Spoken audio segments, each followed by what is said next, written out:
Hoy quiero tocarte un tema que es muy usado dentro de la parte cristiana evangélica, que es la gracia. Se habla mucho de este término. Tal vez en otras creencias cristianas, o no sé cómo llamarlas, o religiones cristianas, no se habla tanto como la parte evangélica o la parte cristiana protestante. Es un término que se usa, que la Biblia lo dice, no es un invento de una religión, es una gran verdad. La Biblia nos habla de que Jesucristo nos trajo gracia, la gracia de Dios. ¿Qué significa gracia? Gracia significa regalo, un regalo de Dios. ¿En qué se usa esta palabra? ¿En qué situación se usa la palabra gracia? Bueno, se usa de muchas formas.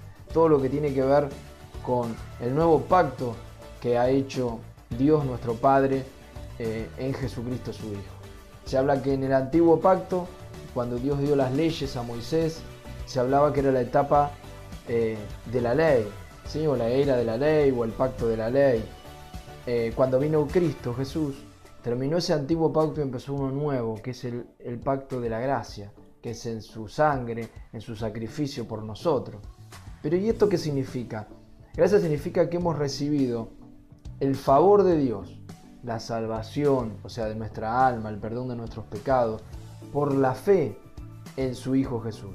Dios nos envió el Padre a su Hijo para que todo aquel que cree en Él, como dice un famoso versículo de la Biblia, San Juan 3:16, de tal manera amó Dios al mundo que nos ha dado a su único Hijo, para que todo el que cree en Él no se pierda, mas tenga vida eterna.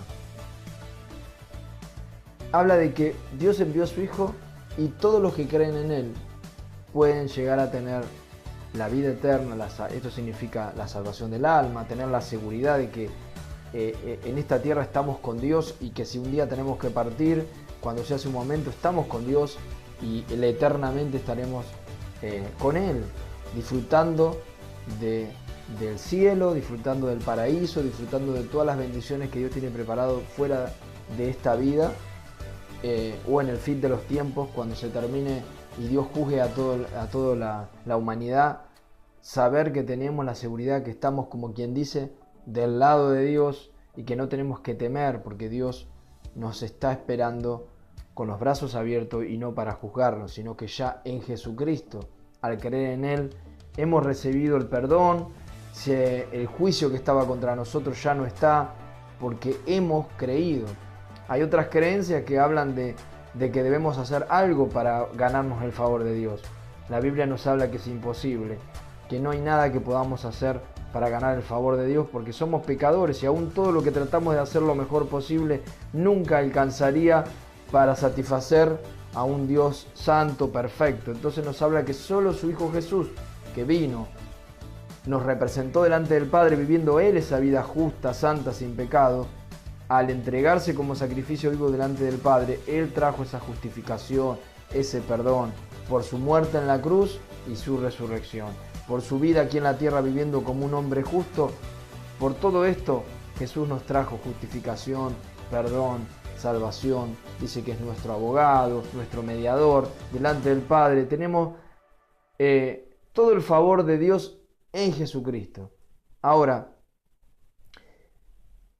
tenemos que hacer algo. Acá está el asunto. Tenemos que hacer algo para ganarnos, sabiendo esto, que Jesucristo vino y todo lo que Él hizo fue suficiente para llegar a Dios.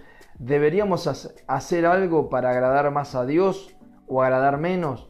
Tendríamos que agregar más a la salvación que hemos recibido por la fe, por creer en Él, en Jesús como Salvador, y empezar a caminar esta vida nueva del momento que hemos creído y no hemos arrepentido de vivir sin Dios.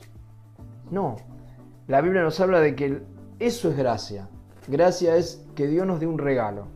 No tenemos que hacer nada. Es como si hoy viniera alguien, nosotros hemos cometido muchos errores, nos hemos endeudado, vamos a hablar de lo económico, nos hemos endeudado económicamente, nos van a vender la casa porque hemos hipotecado nuestra casa, bueno, hemos hecho muchos ilícitos y no nos alcanza el dinero y quisiéramos hacer algo y ya no podemos, por más que trabajemos 20 años no nos alcanza el dinero para pagar esa casa, esa deuda, esa hipoteca. Entonces viniera alguien lejano, un tío lejano, alguien que tiene compasión de nosotros y tiene mucho dinero y dice, yo pago todo esto por él, porque lo amo, porque lo quiero, porque tengo misericordia, pago su deuda. Y quedamos totalmente libres de esa deuda. Y a partir de ahí nuestras cuentas son limpiadas. Si estábamos en falta delante de un banco o de nuestro sistema económico actual, aquí en nuestro país le decimos el veraz. Veraz se llama el que controla las deudas, y si vos estás dentro de ese veraz no podés sacar más crédito. Bueno, quedarías limpio de todo, del veraz, del banco y de todos los bancos que te tenían como deudor. Pasarías a estar limpio, podrías empezar a sacar crédito, podrías hacer una vida normal, por más que haya hecho todo lo otro, pero alguien tuvo misericordia, pagó todo y eres libre. Este ejemplo te lo doy como para que entiendas. Jesús hizo eso. Dios el Padre, juntamente con su Hijo Jesús, en su gracia justamente, tuvo misericordia porque vio que no nos podíamos salvar a nosotros mismos por más que tratábamos de cumplir las leyes y no las llegábamos nunca a cumplir. Cuando le dio el pacto a Moisés con la ley, dijo, voy a dar a mi hijo, se tiene que terminar esto, lo único es que tiene que haber un sacrificio perfecto, y ese sacrificio fue su Hijo Jesús. Él vino y se dio y dijo, hay que pagar un precio, porque había que pagar, el ser humano no podía pagar ese precio por su deuda con Dios, por su falta ante Dios. Entonces Jesús dijo, yo la voy a pagar. Yo me entrego por todos ellos. Yo quiero ser ese sacrificio vivo y morir por la humanidad y de hacerlos libres de esta deuda. Y que a partir de ahora, creyendo en este beneficio que yo les doy a la humanidad por mi obra, Jesús dice, por la obra que yo hago en la cruz por ellos, reciban el perdón, la salvación y empiecen una vida nueva. Y ahí está el tema después de recibir esa gracia, empezar una vida nueva. Una vida con Dios, decir, no voy a meterme más en deuda, podríamos decir humanamente hablando, te perdonaron esa deuda, voy a tratar de hacer las cosas bien, no me voy a endeudar, voy a trabajar, voy a pagar todo lo que tengo que pagar a término para no caer de nuevo.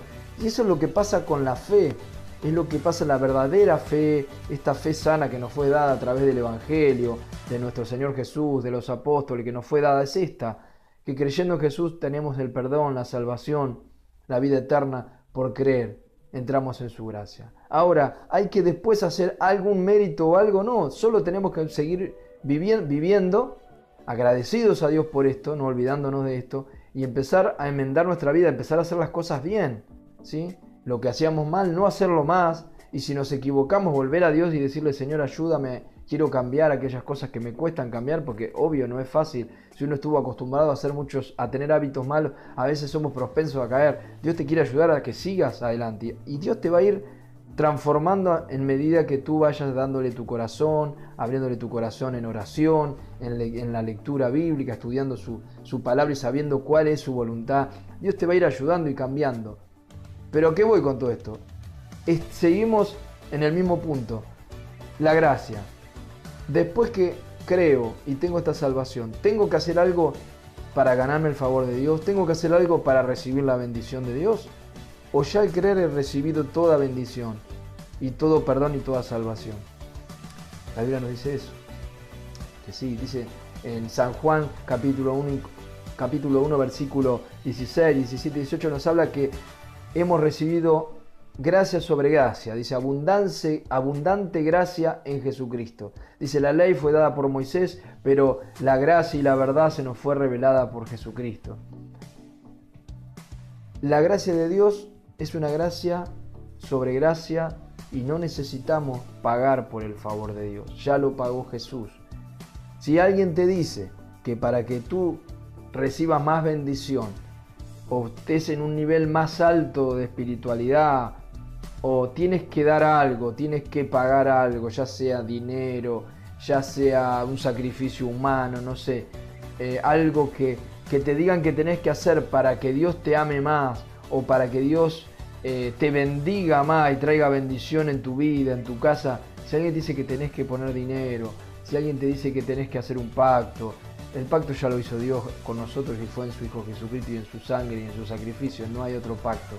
Si alguien te dice que tenés que hacer otros pactos con dinero, con un sacrificio humano, no sé, haciendo cosas vos humanamente que, no sé, te lleven a hacer algo que hasta te atente contra tu salud o contra tu familia. Si hay alguien que te dice eso, te digo, no te está hablando del mismo evangelio, te está hablando de un evangelio falso, te está hablando de un evangelio que no es el que habló Jesucristo, el que nos enseñó Jesucristo, no es el que nos enseñaron los apóstoles ni los profetas, te está enseñando un evangelio diferente. La Biblia nos advierte que van a venir falsos profetas, falsos maestros, falsos pastores que van a predicar y inclusive van a hablar cosas para utilizar nuestra fe, tal vez nuestra fe sana, utilizarla y desviarla hacia intereses propios.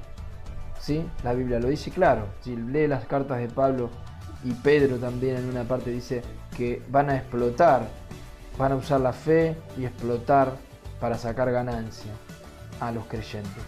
Y eso lo estamos viendo hoy. Hay gente que no se da cuenta. Yo te quiero decir hoy, querido amigo, tal vez no te guste lo que te estoy diciendo, tal vez estás de acuerdo con esta forma como hoy se predica, de que hay que hacer pactos y de que tenés que, para que Dios te bendiga, tenés que dar tanto, o te dan un mandamiento de dar tanto dinero para poder ser prosperado, ya sea diezmo como lo que sea. Si te están enseñando la ley, si te están enseñando que hay leyes del antiguo pacto que tenés que seguir cumpliendo, entonces ya te han sacado de la gracia, ya no estás en la gracia. Y Pablo se cansa de decirlo en sus escritos, que el que quiere cumplir en un punto la ley, debe cumplirla toda. No podemos decir, yo cumplo algunas cositas de la ley porque sí, para que Dios me bendiga, y otras no, no. Si tienes que cumplir un punto de la ley, tendrás que cumplir entonces todo, si pensás que la salvación es por la ley. Pero la salvación es por la gracia. Solamente lo que nos queda es amar a Dios, obedecer a Dios de corazón por la obra que hizo Dios en nosotros, y sabemos sus mandamientos de amor, y sabemos cuáles son los mandamientos para amar al prójimo y para amar a Dios, pero leyes que te digan que tenés que pactar o que tenés que dar tanto para que Dios te bendiga tanto o más, no es la gracia de Dios. Eso no es gracia, eso es querer cobrarte por la gracia, querer cobrarte por la vida nueva que Jesús te dio, y la vida nueva que Jesús te dio es gratis. Jesús dijo en otro momento también a sus discípulos cuando iban a predicar y los mandó a predicar, a sanar a los enfermos, dijo, dad de gracia lo que recibiste por gracia. Otra vez, den de regalo lo que ustedes recibieron de regalo. Si alguien te dice que te tiene que cobrar por llevarte la palabra de Dios, es un falso profeta, un falso pastor o maestro. Si alguien te dice que para orar por tu enfermedad o para que te sanes o para que prosperes y Dios te bendiga en tu trabajo tenés que poner dinero o cobrar Él por hacerte esa oración, es un falso maestro, un falso pastor, lo lamento. No se puede cobrar, lo dijo claramente Jesús. Eso sería terrible, ir en contra, querer cobrar, ir en contra de la voluntad de Dios, cobrar por lo que Dios da por gracia. Así que la gracia, querido amigo, es redundante, la gracia es la gracia, no podemos vivir en la ley o en la gracia, no hay punto intermedio. Y la gracia es la que Dios nos da. Disfruta de la gracia de Dios. Ama a Dios con todo tu corazón, ama a tu prójimo como a ti mismo. Perfecto. Pero no vuelvas a la ley, no pienses que cumpliendo ciertas leyes le vas a agradar más a Dios o vas a ser mejor. O Dios te va a amar más o menos, no. Dale tu corazón a Dios. Dios te va a saber guiar. El Espíritu Santo te va a saber guiar hacia lo mejor. Y no necesitas de ley ni de pacto. ¿Sí? Las leyes ya están en nuestro corazón cuando hemos creído en Cristo Jesús. Sabemos bien cuáles son sus mandamientos de amor, cómo amar al prójimo y cómo amar. Ahora ponlo en práctica. Pero no hay ninguna ley para esto. Para el amor, como dice otro pasaje, no hay ley. El amor es el cumplimiento de la ley. Bueno, que Dios te bendiga, te ayude con estas palabras en este día.